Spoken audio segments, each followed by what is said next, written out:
사도신경으로 우리 신앙을 고백하겠습니다. 나는 전능하신 아버지 하나님 천지의 창조주를 믿습니다. 나는 그의 유일하신 아들 우리 주 예수 그리스도를 믿습니다. 그는 성령으로 잉태되어 동정녀 마리아에게서 나시고 본디오 빌라도에게 고난을 받아 십자가에 못 박혀 죽으시고 장사된 지 사흘 만에 죽은 자 가운데서 다시 살아나셨으며 하늘에 오르시어 전능하신 아버지 하나님 우편에 앉아 계시다가 거기로부터 살아있는 자와 죽은 자를 심판하러 오십니다. 나는 성령을 믿으며 거룩한 공교회와 성도의 교제와 죄를 용서받는 것과 몸의 부활과 영생을 믿습니다. 아멘. 사랑의 아버지 하나님, 우리가 한 주간 이 모양 저 모양으로 살아가다가 이렇게 3일째 되는 저녁에 주의 전에 나와 아버지의 말씀 앞에 설 수 있게 해주신 은혜 감사합니다.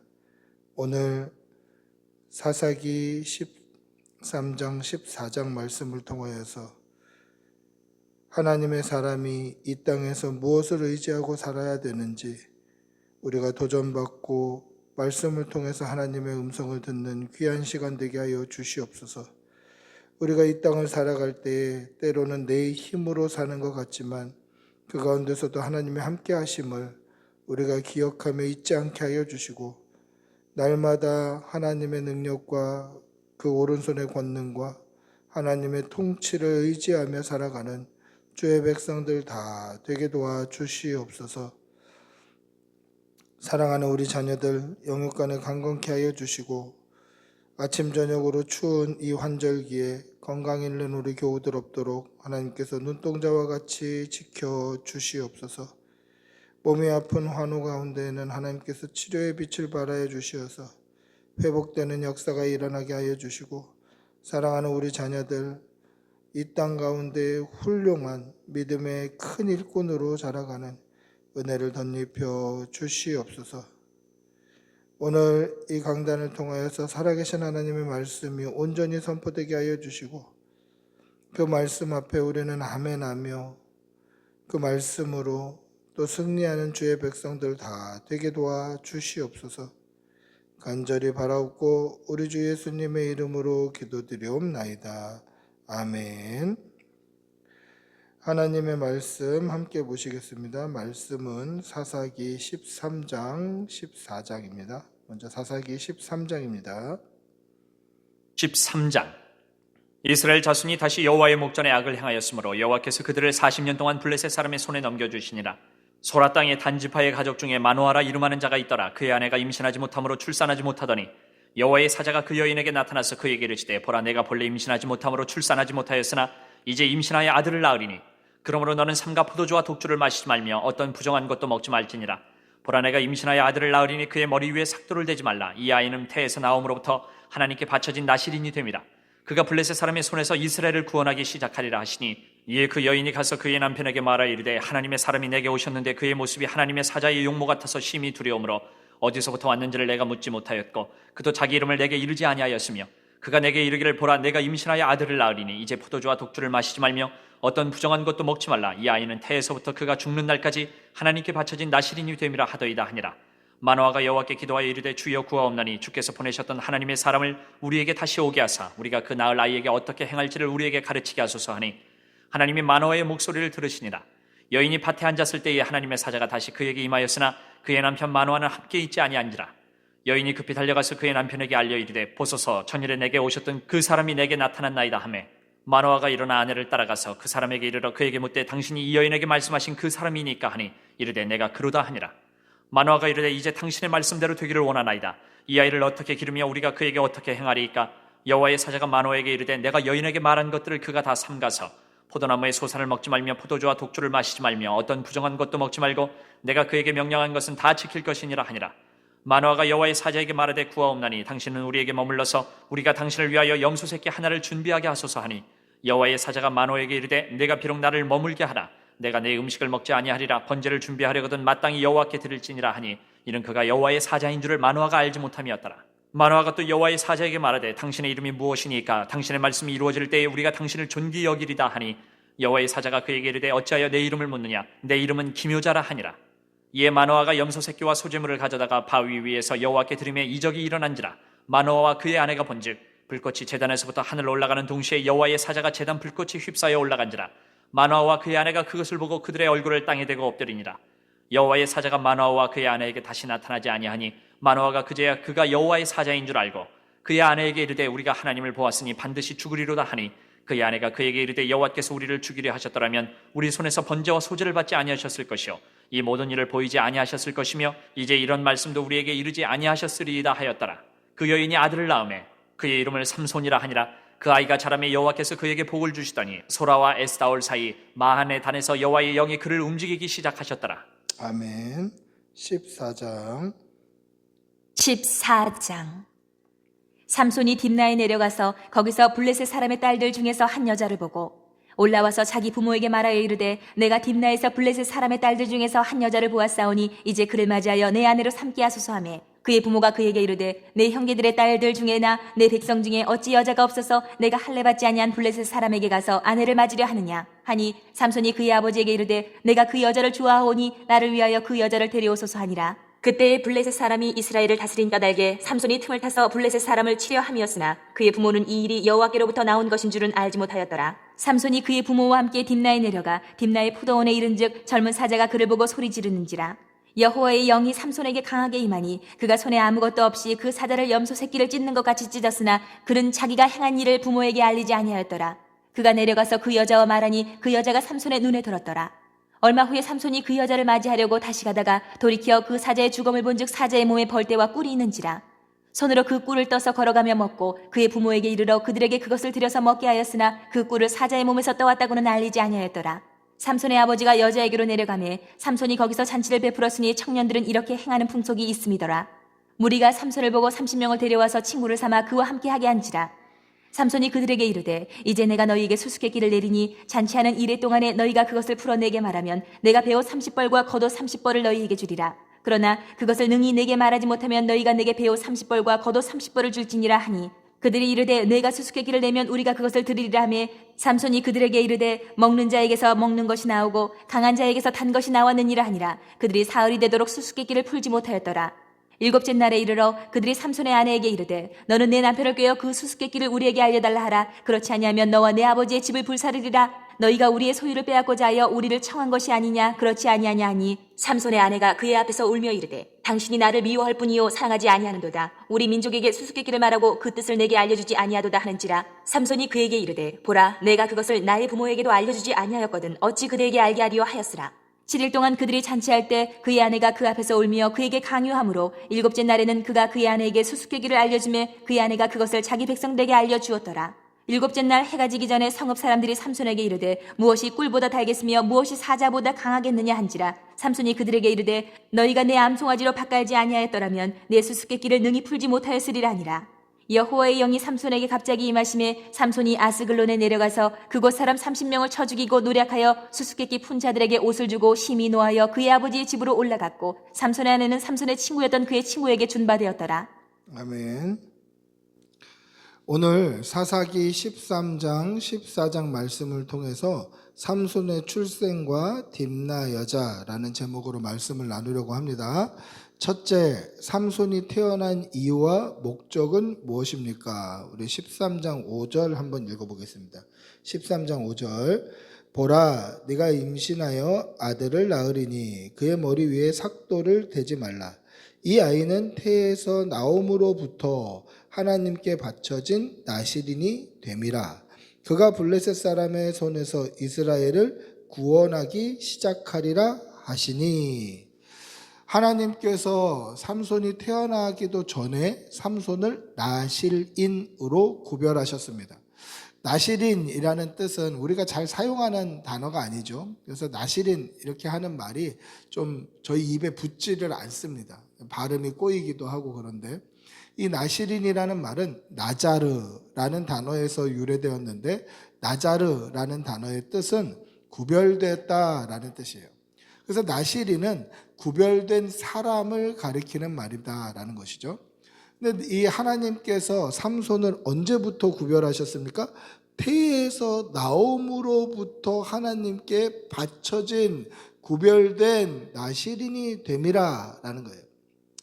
하나님께서 삼손을 블레셋 사람의 손에서 이스라엘을 구원하기 위한 목적으로 뱃속에서부터 나실인으로 구별하셨다라는 거예요. 여러분, 나실인이란 하나님께 특별히 구별된 사람으로 서원한 사람인데, 보통 서원하는 기간이 정해져 있습니다. 내가 10년 동안 나실인으로 살겠다, 또는 5년 동안 나실인으로 살겠다라고 구별을 하면 그 기간만큼 기간을 정해서 내가 구별된 사람으로 사는 것이고, 그 구별된 사람으로 살 때에 크게 세 가지 나실인의 규례를 지켜야 됩니다. 첫째는 포도주와 독주를 금하는 겁니다. 포도주 마시지 말고 독한 술을 마시면 안 돼요. 근데 포도주와 독주만 금하는 것이 아니라 이 나실인의 규례를 찾아보시면 포도나무에서 난 것은 아무것도 안 먹지 않아요. 건포도도 먹지 않아요. 심지어 포도 알맹이 쏙 빼먹고 그 껍질, 그것도 먹지 않아요. 그러니까 나실인으로 정한 그 일자 동안에는 이 포도주와 독주를 완전히 금하는 거죠. 그리고 두 번째는 머리에 삭도를 대지 않아요. 이 말은 머리를 깎지 않는다라는 거예요. 그래서 나실인들의 특징은 이 머리를 풍성하게 기르는 거예요. 머리를 풍성하게 길러요. 그리고 세 번째로는 시체와의 접촉을 금하고 있습니다. 여기서 시체는 이제 죽은 사람을 뜻하는 것인데, 죽은 사람에 대해서 금지하고 있는 거예요. 접촉을 금하는 거예요. 그래서 아무리 어머니, 부모님이 돌아가셨어도 아들이 염을 하지 못해요. 나실인의 규례가 있으면. 그러면 이 나실인의 규례를 깨면 어떻게 될까요? 나실인으로 내가 10년을 서원했는데, 하나님 앞에 10년을 서원해서 지키다가 머리를 잘랐거나 아니면 포도주를 마셨거나 아니면 부득이하게 시체와의 접촉이 있었거나 이렇게 나실인의 규례가 깨지면 어떻게 될까요? 그러면 정결 예식을 하고 하나님 앞에 다시 그 기간을 서원하는 거예요. 그러니까 10년을 쭉 나실인으로 살다가 마지막 1년 남겨놓고 이 나실인의 규례를 어기게 되면 다시 한번 하나님 앞에 정결 예식을 거쳐서 다시 10년을 하나님 앞에 나실인으로 살기를 서원하면 되는 거예요. 그런데 오늘 이 삼손은 어떻습니까?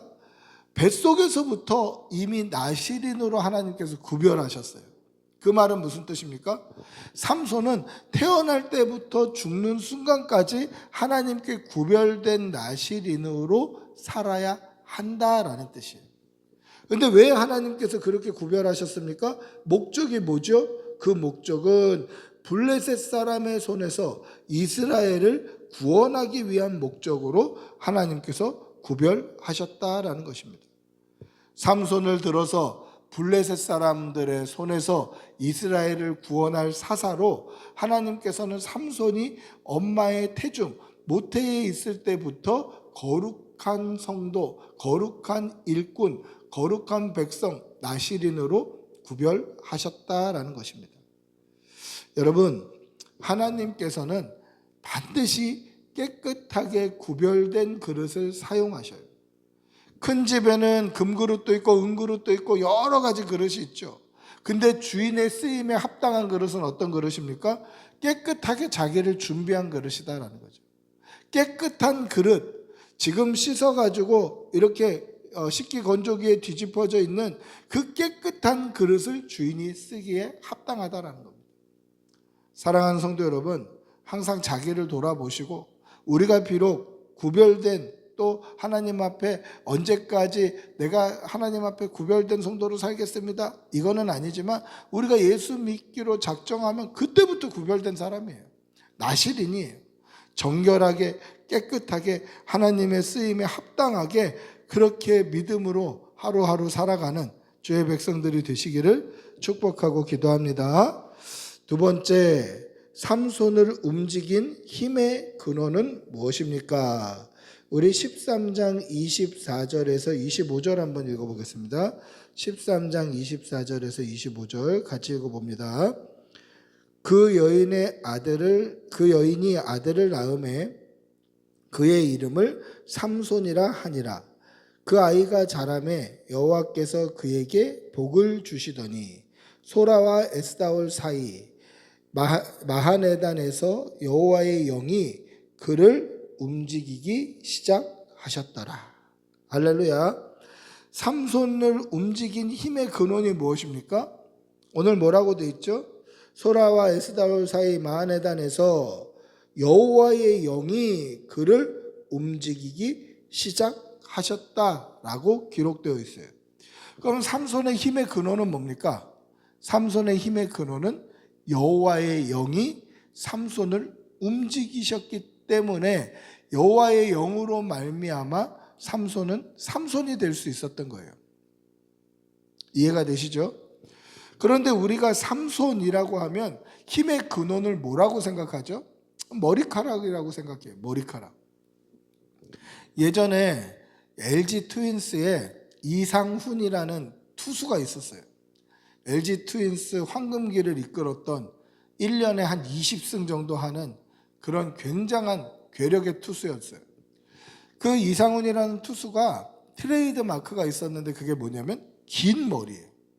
그 이상훈 투수는 일본에서도 뛰었고 메이저리그에서도 뛰었는데 한국에서는 이상훈이라는 이름으로 뛰었지만 일본과 메이저리그에서는 삼손이라는 이름으로 뛰었어요.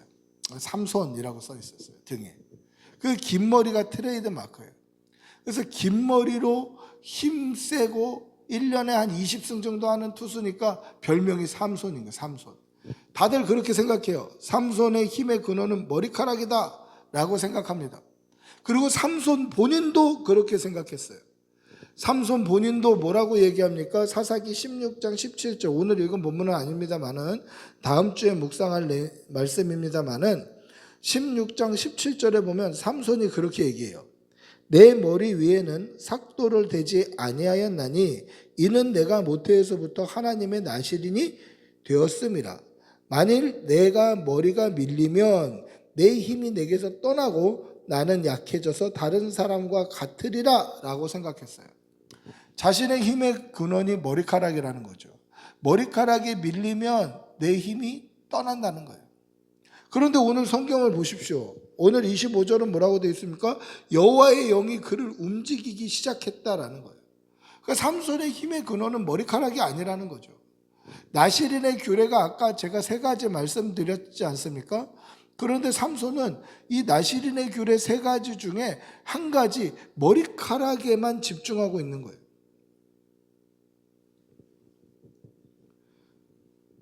포도주와 독주도 금해야 됩니다.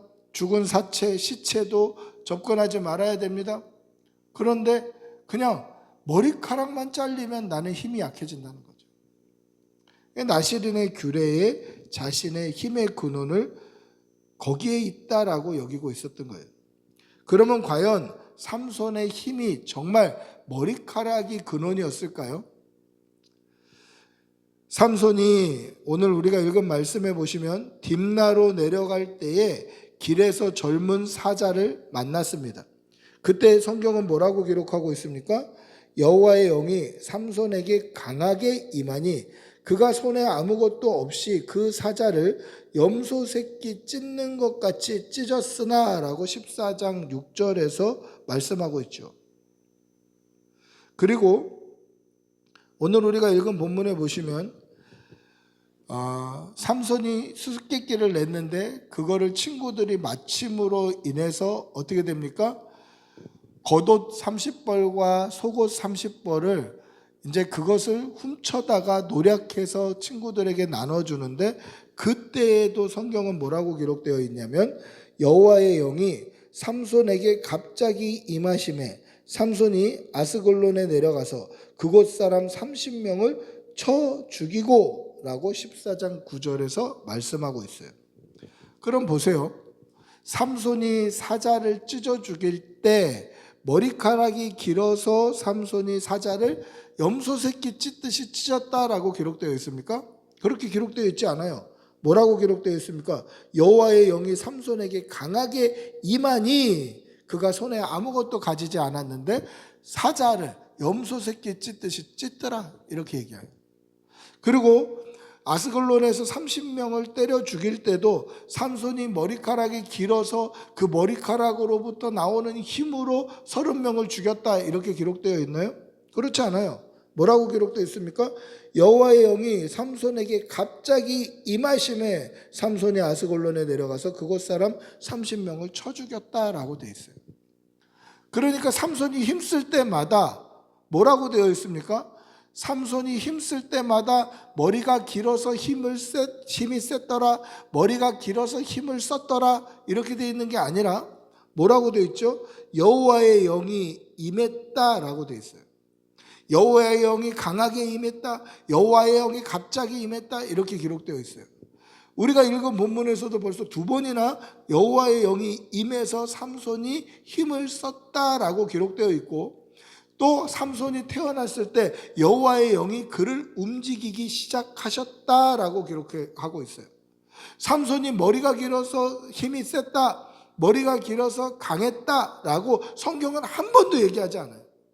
근데 삼손은 자기가 머리가 길어서 힘이 세다고 생각하고 있었고, 세상 사람들은 다 머리가 길고 힘만 세면 삼손이다 그렇게 생각할 정도로 머리 긴 게 삼손의 힘의 원동력인 것처럼 생각하고 말하더라는 거예요. 근데 성경은 한 번도, 하나님은 한 번도 삼손이 머리가 길어서 힘이 셌다라고 말씀하고 있지를 않더라는 거예요. 삼손이 힘을 쓸 때마다 성경은 여호와의 영이 삼손에게 임했다라고 기록되어 있고, 삼손이 태어나자마자 여호와의 영이 그를 움직이기 시작하셨다라고 말씀하고 있다는 거예요. 삼손의 힘의 근원은 머리카락이 아니에요. 삼손이 가진 강한 힘, 그 힘의 원천은 그의 머리카락이 아니란 말이에요. 나시린의 규례 중에 머리에 삭도를 대지 않아서 그가 힘이 센 게 아니라는 거예요. 삼손은 그렇게 생각하고 있을 수 있어요. 세상 사람들은 다 그렇게 생각하고 있을 수 있어요. 그러나 우리는 그렇게 생각하면 안 돼요. 하나님의 말씀을 알고 믿는 성도들은 삼손이 머리가 길어서 힘이 강한 게 아니라 여호와의 영, 성령이 그와 함께 하심으로 하나님의 영의 역사하심을 따라 그가 힘이 세지는 거예요. 그러니까 삼손은 자신의 힘의 근원이 자기 머리카락, 자기에게 있다라고 생각했는데 성경은 그렇지 않다라고 얘기하고 있는 거예요. 여러분, 이게 왜 중요하냐면 우리가 이 땅을 살아갈 때에 하나님을 의뢰하고 하나님을 의지하고 살아간다고 말은 하지만 실제로는 우리가 살아가는 힘의 근원을 나 자신에게서 찾을 때가 너무 많다는 거예요. 내 지식 때문에, 내 경험 때문에, 내가 가지고 있는 대단한 재능 때문에, 내가 여태까지 쭉 해왔던 그런 노련함 때문에, 나 때문에 뭔가 주의 일을 하고 있다라고 내 힘의 근원을 나에게서 찾을 때가 너무 많아요. 오늘 삼손처럼 내가 머리가 길어서 강한 힘이 있다라고 내 힘의 근원이 나에게 있는 것으로 착각하며 살 때가 너무 많다는 거예요. 세상 사람들도 그렇게 생각할지 모르겠어요. 저 사람이 저렇게 잘 나가고 저 사람이 저렇게 정결하고 저 사람이 저렇게 깨끗한 건 저 사람이 정말 좋은 사람이라서 이렇게 여겨질지도 모르겠습니다. 그런데 성경은 뭐라고 되어 있습니까? 힘의 근원이 삼손에게 있는 것이 아니라 여호와의 영이 그와 함께 하셨기 때문에 그가 삼손이 될 수 있었다라는 거예요. 여러분, 그러면 우리가 무엇을 의지하며 살아야 될까요? 내 힘, 내 뜻, 나의 정욕, 내가 가지고 있는 재능, 내가 가지고 있는 여러 가지 장점들, 인간적인 노력들, 이런 거 의지하며 사는 것이 아니라 여호와의 영, 성령 하나님께서 우리와 함께 하시기를 날마다 간구해야 되는 거죠. 성령 충만하기를 날마다 간구해야 되는 거예요. 이게 성도가 이 땅을 하나님의 능력으로 살아갈 수 있는 유일한 방법이고, 삼손이 삼손으로 살아갈 수 있는 유일한 방법인 거예요. 날마다 성령님 의지하여서 하나님의 영, 성령님께서 우리를 운행해 가시도록, 우리를 인도해 가시도록 그렇게 성령 충만함을 기도하시고 성령 하나님께 온전히 의지되어서 하나님을 의지함으로 온전히 믿는 믿음으로만 살아가는 주의 백성들이 되시기를 축복하고 기도합니다. 할렐루야. 세 번째, 나시린이었던 삼손이 딥나 여인을 아내로 삼으려고 한 이유는 무엇입니까? 우리 4절 한번 읽어볼까요? 14장 4절 한 절입니다.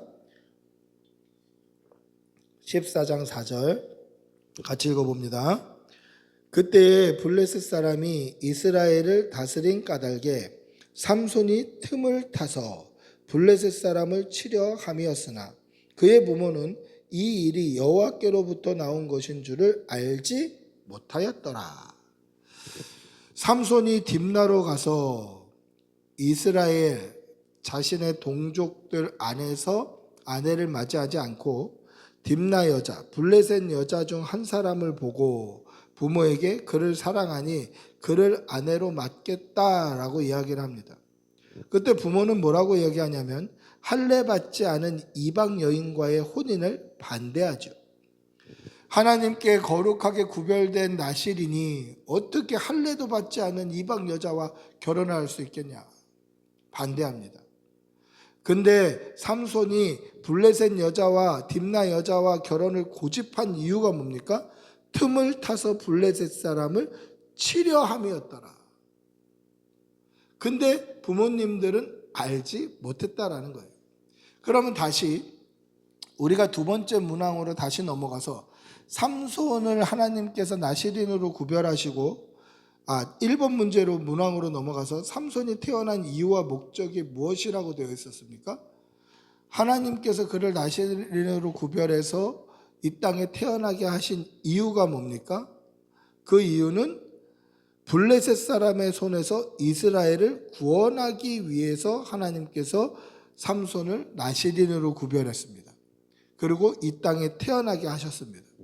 그러니까 삼손의 출생 목적, 이유와 목적은 뭡니까? 블레셋으로부터 이스라엘을 구원하는 사사로 태어나기 전부터 하나님께서 말씀하셨어요. 그런데 이 블레셋을 언제든지 눈치 보고 기회를 엿보고 쳐야 되는데 치려면 블레셋에 깊숙이 들어가야 되잖아요. 그래서 블레셋 사람 그 여자 딥나 여자에게 장가가려고 하는데 부모님이 반대하는 거예요. 일반적인 생각을 가지고 반대하는 거죠. 하나님의 명령은 그가 블레셋을 치고 이스라엘을 구원해야 되는데 그렇게 블레셋을 치고 구원하기 위해서 그 블레셋 깊숙이 들어가는 것을 반대하는 거예요. 왜 그렇습니까? 하나님께서 분명 블레셋의 손에서 이스라엘을 구원할 자라고 삼손에게 이 땅에 태어난 이유와 목적을 그 부모님들에게 이야기했음에도 불구하고 말씀하셨음에도 불구하고 왜 그들은 그것을 깨닫지 못했을까요? 그 이유는 하나님의 말씀을 주야로 묵상하지 않았기 때문에 그렇습니다. 여러분 이게 왜 중요하냐면 하나님께서 분명히 블레셋 사람의 손에서 이스라엘을 구원할 자로 삼손을 그들의 자녀로 보내주신 거예요. 그리고 태중에서부터 이미 나시린으로 구별하셨어요. 그러면 이 말씀을 주야로 묵상하면서 너는 블레셋을 치고 이스라엘 백성을 구원할 자야. 너는 블레셋으로부터 우리를 구원해야 돼. 네 사명은 이거야. 그렇기 때문에 너는 블레셋 가운데로 침투하고 그들에게서 우리를 구원할 그 이유와 목적을 따라서 항상 기회를 엿봐야 돼. 이렇게 그 말씀, 하나님의 약속의 말씀을 주야로 묵상했다면 잊어버리지 않았겠죠. 근데 그 하나님의 말씀을 잊어버린 거예요. 왜 그렇습니까? 말씀을 주야로 묵상하지 않아서 그래요. 여러분 하나님의 말씀대로 살려고 늘 제가 이 강단을 통해서 강조하는데 이건 제 말이 아닙니다. 하나님께서 계속 성경을 통해서 선지자들을 통해서 예수님을 통해서 하신 말씀이 말씀대로 사는 삶을 이야기하시는 거예요. 그게 성도의 삶이에요. 근데 어떻게 해야 말씀대로 살 수 있겠습니까? 말씀을 묵상하고 주야로 묵상해야 되는 거예요. 항상 하나님의 말씀을 가까이 해야 되는 거예요. 그래서 그렇게 살지 못할 때 다시 예수 그리스도의 십자가 보혈을 의지하여서 또 말씀 앞으로 나오고를 반복해야 되는 거예요. 이게 신앙 생활이에요. 아니 당신은 목사니까 그게 가능하지. 일반 평신도들 일주일이 얼마나 바쁘고 힘들고 어려운지 압니까? 언제 말씀 묵상하고 언제 주야를 묵상합니까? 바쁜 거 알죠. 저도 직장 생활 해봐서 알아요. 그럼에도 불구하고 하나님의 말씀을 가까이 하고 그 말씀을 묵상하고 말씀이 어떠한지 상고하고 그래서 말씀을 떠나지 않아야 말씀대로 살 수 있잖아요. 바쁘니까 말씀대로 안 살아도 됩니다. 성경에 그렇게 기록되어 있습니까? 그렇지 않잖아요. 어쨌거나 하나님의 말씀을 가까이 하고 그 말씀을 주야로 묵상하고 그 말씀대로 살아내기를 다짐해야 되는 거죠. 그렇게 말씀을 가까이 하지 않으면 말씀을 잊어버리고 말씀에 어긋난 판단을 하게 되는 거예요. 하나님의 말씀대로 삼손이 살아가려고 할 때에 그것을 인간적인 판단으로 반대하는 거예요. 말씀을 주야로 묵상하지 않은 결과라는 거죠. 사랑하는 성도 여러분, 항상 말씀을 가까이 하시고 어떻게 해서든지 주야로 묵상하시고 시간 날 때 핸드폰 보는 거 그런 거 절대 하지 마라. 그것은 아니지만 그런 가운데서도 말씀이 떠오를 때는 또 말씀을 보시고 그렇게 항상 말씀과 함께하고 가까이 하는 성도들이 되시기를 축복하고 기도합니다. 마지막 네 번째, 삼손이 친구들에게 낸 수수께끼는 무엇입니까? 14장 14절 한번 읽어보겠습니다. 14장 14절 같이 읽어보겠습니다. 14절입니다. 삼손이 그들에게 이르되 먹는 자에게서 먹는 것이 나오고 강한 자에게서 단 것이 나왔느니라 하니라. 그들이 사흘이 되도록 수수께끼를 풀지 못하였더라. 삼손이 딥나로 내려갔을 때 젊은 사자가 삼손을 보면서 소리를 질렀습니다. 이에 삼손이 젊은 사자를 찢어 죽이고 딥나로 내려가서 아내를 맞이하고 이제 다시 자기 집으로 올라갈 때 자기가 찢어 죽인 그 사자의 몸에 벌집이 생긴 거예요. 벌집이. 그래서 그 벌집을 보고 꿀을 퍼다가 자기도 먹고 그 꿀을 가지고 부모에게도 주었으나 꿀의 출처는 밝히지 않았습니다. 이게 굉장히 중요해요. 꿀의 출처를 왜 밝히지 않았을까? 그 이유는 유대인들의 율법에 죽은 것, 시체에 접촉하는 것을 부정함으로 정하고 있기 때문에 그렇습니다. 되게 중요한 말씀이에요. 민수기 11장 24절부터 28절에 보시면 죽은 것을 이제 접촉하는 것을 아예 금하고 있는데 그 죽은 짐승만 접촉하지 말아야 되는 게 아니라 죽은 벌레가 그릇에 떨어져 있으면 질그릇 같은 경우에는 깨버리고 나무 그릇 같은 경우에는 깨끗이 씻어서 그날 하루 동안은 부정한 거예요. 사람이 접촉했을 때도 옷에 떨어졌을 때도 옷을 빨고 사람이 그날 저녁까지 부정하고 씻고 나서 정결하게 돼요. 그러니까 죽은 것은 굉장히 부정하다고 여기는, 그러니까 죽은 것은 부정하니까 그 부정함과 접촉하는 사람도 부정해지는 거예요. 그런데 죽은 사자의 몸에 이 벌집이 있고 꿀이 있는 거예요. 그러면 죽은 사자의 몸에 벌집이 있고 꿀이 있으면 이 죽은 사자의 몸과 떨어져 있을까요? 그렇지 않겠죠. 죽어갖고 이제 다 썩어서 뼈만 남은 그런 곳에 이제 벌집이 생긴 거잖아요. 그러면 죽은 사체와 붙어 있잖아요. 그럼 그 꿀을 퍼서 먹는 순간 이 벌집만 깨끗하게 떴다고 하더라도 죽은 사체와 벌집이 붙어 있기 때문에 부정함이 전달된 거예요. 부정함이 전가된 거예요. 저에게 부정해지는 거예요. 근데 이걸 자기가 퍼먹고 그러고 나서 그거를 부모님에게도 갖다 준 거예요. 그러면 그 순간 부모님도 시체와 접촉한, 죽은 사체와 접촉한 벌집을 건드렸기 때문에 그 꿀을 부모님이 받는 순간 부정해지는 거예요. 근데 부모님에게 그 얘기를 안 한 거예요. 이게 시체에서 나온, 죽은 사체에서 나온 벌꿀이다라는 얘기를 안 한 거예요. 그 말은 뭡니까? 하나님의 율법대로 하면 먹으면 안 되는 거죠. 접촉하면 안 되는 거예요. 근데 그것을 자기도 먹고 부모에게도 출처를 알리지 않고 갖다 줘서 부모님도 부정하게 만들어버린 거예요.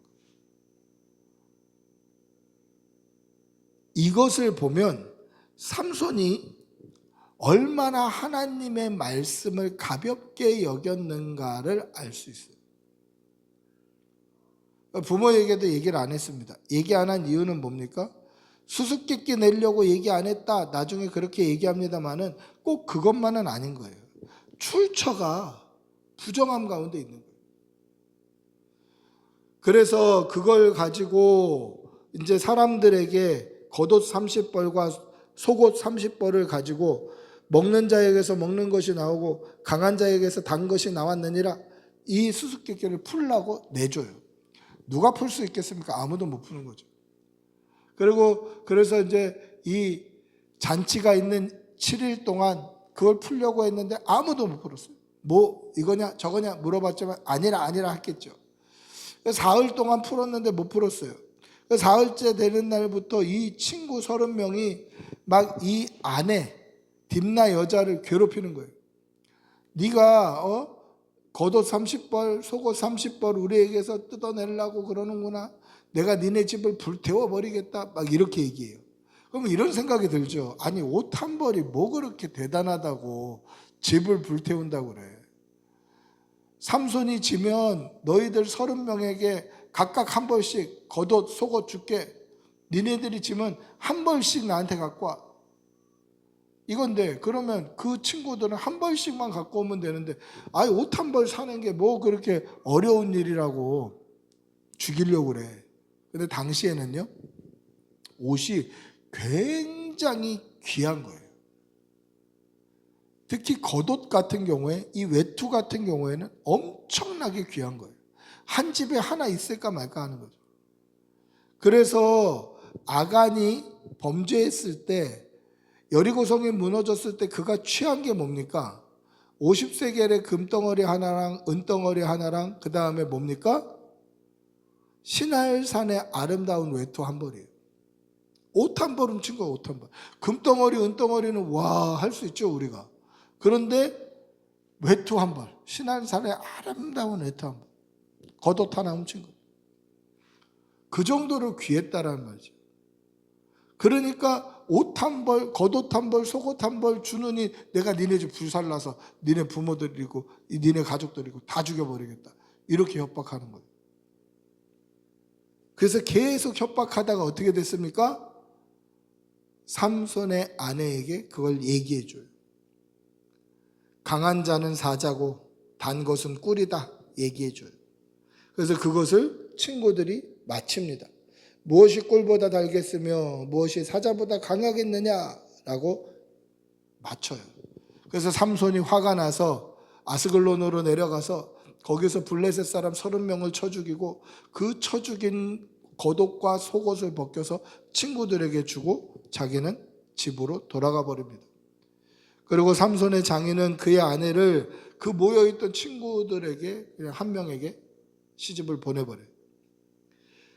삼손은 자기만 아는 수수께끼를 냈으나 친구들의 협박에 못 이겨서 그 아내에게 얘기했고 그 아내가 친구들에게 답을 얘기해 줌으로 말미암아 그들이 그 답을 맞출 수가 있었던 거예요. 그래서 삼손이 뭐라고 얘기합니까? 너희가 내 암송아지로 바꿔야지 아니하였더라면 내 수수께끼를 능히 풀지 못하였으리라 이렇게 얘기해요. 그럼 보세요. 삼손의 약점이 뭘까요? 머리카락이 약점일까요? 아니에요. 삼손의 약점은 여자였어요. 여자. 삼손의 약점이 머리카락이 아니라 여자였던 거예요. 결국은 드릴라라는 여자 기생 때문에 삼손은 눈이 뽑히고 블레셋에 잡혀가게 되잖아요. 머리카락이 약점이 아니라 여호와의 영이 삼손과 함께 하심으로 말미암아 그가 강했던 건데, 삼손의 약점이 뭐냐라고 얘기했을 때는 여자예요. 여자. 계속 여자를 통해서 삼손은 공격받고 있는 거예요. 딥나 여자를 통해서, 드릴라를 통해서, 여자를 통해서 삼손이 공격받는 거예요. 삼손의 약점은 머리카락이 아니라 여자였다라는 거죠. 중요한 건 뭡니까? 사탄은 자신의 약한 것을 계속 공격해요. 삼손의 여자에 약하니까 여자를 통해서 계속 공격해요. 결국은 드릴라를 통해서 삼손이 넘어지게 되는 거예요. 다음 주에 우리가 말씀을 묵상하게 되지만, 사탄은 지금도 우는 사자와 같이 우리를 언제 삼킬지 노려보면서 우리의 약한 부분을, 정말 우리가 어디를 건드리면 넘어질지를 지금도 보면서 우리를 공격할 기회를 노리고 있어요. 우는 사자와 같이 삼킬 자를 시험하면서 넘어질 때를 노리고 있다는 거예요. 사랑하는 성도 여러분, 항상 자신을 돌아보고 어느 부분이 약한지, 어느 부분이 구멍이 났는지, 사탄이 무엇을 노리고 있는지를 분별하며 하나님께 날마다 기도하고 성령님이 도우심으로 말미암아 우리의 연약한 부분에게 힘 주시기를, 힘이 되어 주시기를, 그렇게 간절히 기도하고 사모하는 성도들이 되시기를 축복하고 기도합니다. 우리 한번 같이 기도하겠습니다. 같이 기도할 때에 하나님께서 우리와 함께 하시고 하나님의 은혜와 하나님의 섭리와 하나님의 크신 은총이 우리와 함께 하시기를, 성령님께서 우리와 함께 하시기를 우리 주님의 이름 부르고 한번 같이 기도하겠습니다. 주님 인도하여 주시옵소서. 성령님 우리와 함께 하여 주시옵소서.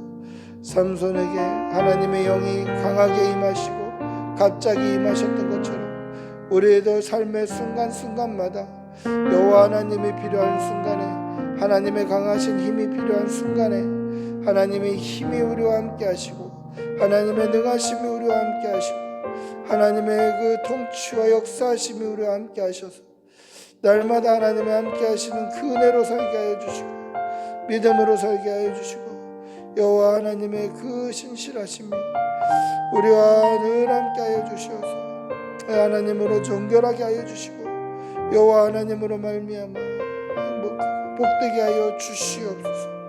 그래서 우리가 살아가는 그날이 하나님 언제까지 살지는 알 수 없습니다마는 성령님만 의지하여서 우리 성령님과 동행하며 성령 하나님의 그 통치와 일하심을 맛보며 살게 하여 주시옵소서. 우리는 너무도 연약하고 하나님, 사탄은 지금도 우는 사자와 같이 우리의 약점을 공격하려고 하고 있습니다. 하나님, 성령님께서 우리를 강하게 하여 주시고 우리 약한 부분에 힘 주시어서 우리가 날마다 이기며 살아갈 수 있도록 은혜를 주시옵소서.